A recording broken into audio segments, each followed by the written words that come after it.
are nothing but opinion, nothing more. And people, die for their religious beliefs, which is ludicrous to me. People die for something in someone they've never seen and for something that they've been taught and brainwashed to believe. And if your religion teaches love, which Christianity is supposed to do, and as most religions are supposed to do, and that's the primary tenet of most of religions in this world, if that's what your primary tenet is, then that's what you should be doing, not hating and judging and telling people what they should and shouldn't be doing. And so this pastor, if he's going to be gay and he wants to live a lie, he wants to go around and be married and have kids and all those sorts of things, and on the down low or whatever, have sex with men or whatever, that's one thing. But once he's going to the pulpit and preaching against people just like himself and harming and brainwashing people to believe all the nonsense he was taught, even though he himself doesn't necessarily believe it because he's gay, is ludicrous. And there was that, oh God, that was so funny. I'm sure you've seen the mom coming out, the mom at the closet door, and the son's coming out to the mom, and she's like, we were waiting for you to come out. We're knocking on the door. You coming out? Okay. Come out when you're ready. We know we'll be out here. And it was just hilarious. So it's on, you can watch that on Queer Tea. The last thing I want to talk about was the chair basher. Oh, a couple more things. The chair basher guy in New York City. If you remember, there was a couple weeks ago, the gay couple in New York City, I think they were a couple, were bashed by a guy at the Dallas barbecue in New York City on West 23rd Street. And they found out the guy's name. They found his identity and everything. His name is Baina El Amin, and he has an extensive criminal history. And he is the man that hit Jonathan Snipes and Ethan York Adams over the heads with a chair.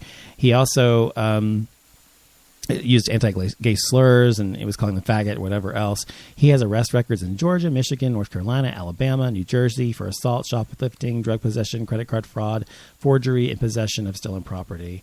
And so they think he's out of the country now. So if you know this guy, if you know where he is, for God's sakes, call Crime Stoppers at 1-800-577-TIPS, because we need to catch someone like this. This man is abhorrent. And there was the funniest thing about a suitcase that came out at the airport. It's not funny, haha, but it's funny.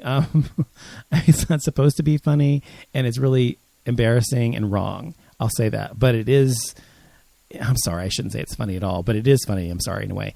What happened is a gay couple were coming back from a trip, and they were waiting for their suitcase at the return, at the airport, the baggage claim, and their suitcase comes out, but lo and behold, it has their, I don't know how long it was, 10-inch, or it was it was 20-inch or something, long purple dildo with black grease all over it, taped to the front of their bag. It was in the bag, neatly packed, discreetly before, but one of the baggage claim attendants did this so that when it came out, they would be embarrassed, which is horrible.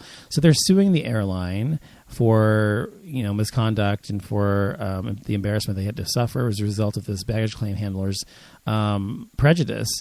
And that's just, I just get so fucking sick of this nonsense, people. It's ridiculous. But this is what we deal with being gay people in America these days. The last thing was I wanted to say quickly before I go, I'm working on my memoir still. I'm almost done with it. I've been working on my memoir for years.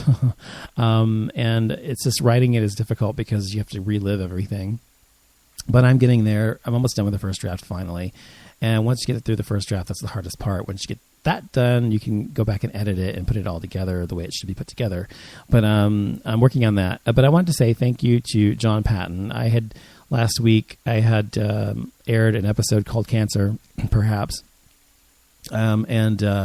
It was about the fact that I was that I had an MRI and a CAT scan, and they found a lump. Anyway, and I also have symptoms of the coughing and everything I have right now in my lungs. So even though I'm not a smoker, so I wanted to say thank you to John for what you said to me. That really meant a lot to me. It was very touching, and I really do appreciate you saying that. You were the only person who said anything to me, so I really.